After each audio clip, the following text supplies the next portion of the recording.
Perkenalkan, nama saya Pika Ramadhani dan di sebelah saya Nadarianti. Kami dari kelompok 6 ingin menyampaikan materi tentang hubungan perkembangan pan-islamisme dengan gerakan Islamisme di Asia dan Afrika. Di sini saya akan menjelaskan tentang pan-islamisme. Pan-islamisme merupakan suatu paham yang bertujuan persatukan umat Islam di seluruh dunia. Dalam bahasa Arab, paham ini disebut dengan istilah al-jamaah al-islamiyah. Pan-islamisme juga dapat diartikan sebagai alat untuk mempertahankan kepentingan politik dan usaha membangkitkan kembali sistem kekhalifahan pada masa 4 khalifah besar atau Khulafaur Rasyidin. Adapun beberapa pemikiran tentang pan-islamisme menurut para tokoh sebagai berikut. Yang pertama, Jamaluddin al-Afghani. Jamaluddin al-Afghani dikenal sebagai pencetus pan-islamisme. Konsep pan-islamisme yang digagas oleh Jamaluddin al-Afghani sebagai usaha untuk membendung dominasi barat yang mulai menguasai beberapa kawasan di dunia Islam pada abad 19. Pan-islamisme bertujuan mewujudkan prinsip-prinsip Islam seperti persatuan dan kesatuan umat Islam di seluruh dunia atau al-wahdah al-islamiyah atau al-ittihad al-islamiyah. Adapun ide atau pemikiran Jamaluddin al-Afghani sebagai berikut. Yang pertama, keyakinan terwujudnya kebangkitan Islam apabila umat Islam kembali pada kemurnian ajaran Islam dan meneladani kehidupan sahabat Nabi, khususnya Khulafaur Rasyidin. Yang kedua, melawan kolonialisme dan dominasi barat dalam segala aspek, baik politik, ekonomi, maupun budaya. 3. Mengakui kemajuan barat dalam bidang ilmu pengetahuan dan teknologi. Oleh karena itu, umat Islam harus belajar dari bangsa-bangsa barat dalam dua bidang tersebut. Meskipun demikian, umat Islam harus tetap memegang teguh ajaran Islam sebagai landasan pemikiran. Yang keempat, menentang sistem pemerintahan yang otoriter, absolut, dan berkuasa sewenang-wenang. Selanjutnya, sistem pemerintahan tersebut diganti dengan sistem pemerintahan yang demokratis dan musyawarah. Dan yang kelima, menganjurkan persatuan seluruh umat Islam. Yang terakhir, melakukan perubahan kekuasaan secara revolusi. Yang kedua, bernama Rashid Ridho. Rashid Ridho merupakan salah satu cendekiawan muslim yang mengembangkan modernisme Islam.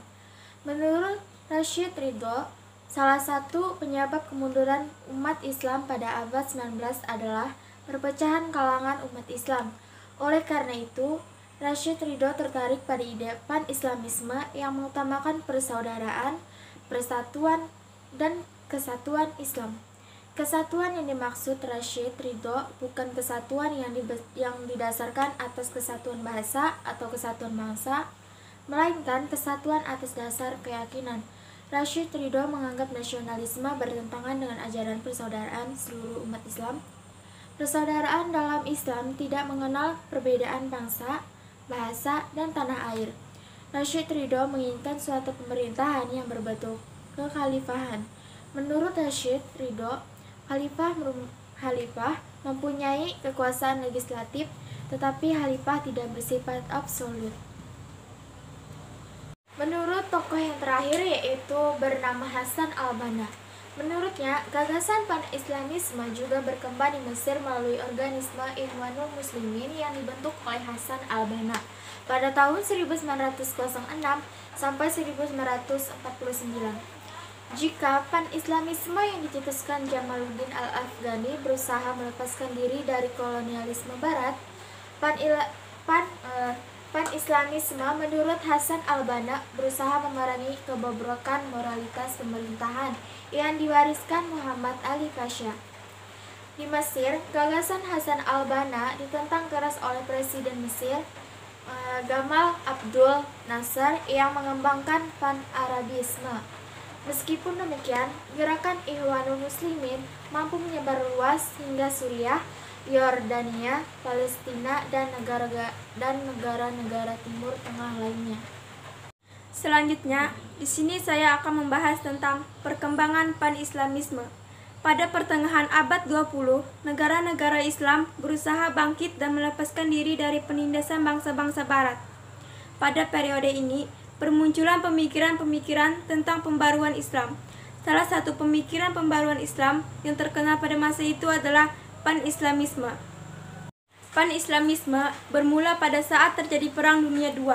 Para bangsa Timur telah mengikuti paham yang tertulis dalam Al-A'mal Al-Kamilah dari Jamaluddin Al-Afghani, yang kemudian berkembang menjadi gerakan untuk mempersatukan umat Islam dalam satu naungan negara Islam atau kekhalifahan. Dan yang terakhir, saya akan membahas tentang materi pengaruh Pan-Islamisme terhadap gerakan nasionalisme di Asia dan Afrika. Pan-Islamisme telah menginspirasi gerakan-gerakan nasionalisme Islam. Oleh negara-negara Barat, Pan-Islamisme yang bersifat radikal dan progresif dianggap sebagai suatu gerakan perlawanan terhadap imperialisme dan kolonialisme. Semangat gerakan Pan-Islamisme telah membangkitkan rasa kebangsaan yang kuat atau nasionalisme dilandasi ikatan keagamaan, terutama bagi negara-negara berpendudukan mayoritas Islam di kawasan Asia dan Afrika yang masih berada di dalam belenggu penjajahan. Tumbuhnya rasa nasionalisme di negara-negara Asia dan Afrika pada umumnya didorong oleh perasaan anti-kolonial. Pan-Islamisme semakin mendorong umat Islam di kawasan Asia Afrika untuk mencapai kemerdekaan. Negara-negara yang berpendudukan mayoritas Islam dan memperoleh kemerdekaan pada abad 20 yaitu yang pertama adalah Indonesia. Pengaruh Pan-Islamisme di Indonesia disebarkan oleh para ulama yang menunaikan ibadah haji dan kaum terpelajar yang menempuh pendidikan tinggi di Timur Tengah. Gagasan Pan-Islamisme mampu membangkitkan bangsa Indonesia untuk terbebas dari belenggu penjajahan bangsa asing. Yang kedua, Mesir. Kebijakan pemerintahan Mesir masih dipengaruhi oleh Inggris. Mesir baru memperoleh kemerdekaan penuh ketika Gamal Abdul Nasir berhasil menggulingkan kekuasaan Raja Farouk pada 23 Juli 1923. Ketiga, Irak. Kemerdekaan Irak tidak terlepas dari semangat dan gerakan nasionalisme anti-Barat. Yang keempat, Pakistan. Salah satu tokoh reformis Islam di Pakistan yang mendorong pergerakan rakyat Pakistan adalah Muhammad Ali Jinnah. Dan yang terakhir, kawasan Timur Tengah.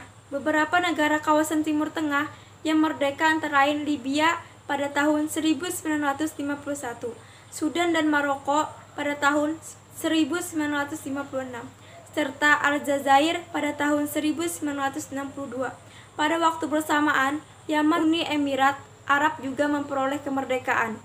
Dari materi yang telah disampaikan pada sebelumnya, dapat kita simpulkan bahwa Pan-Islamisme mampu memengaruhi gerakan nasionalisme di Asia dan Afrika untuk memerdekakan diri dari kolonialisme Barat.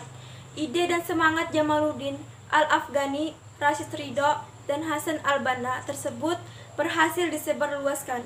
Sebagai generasi muda, patutnya kita meneladani sikap peduli dan proaktif dari tokoh-tokoh Islam tersebut. Demikian pembahasan materi yang telah kami sampaikan. Sekian dan terima kasih. Kami akhiri. Wassalamualaikum warahmatullahi wabarakatuh.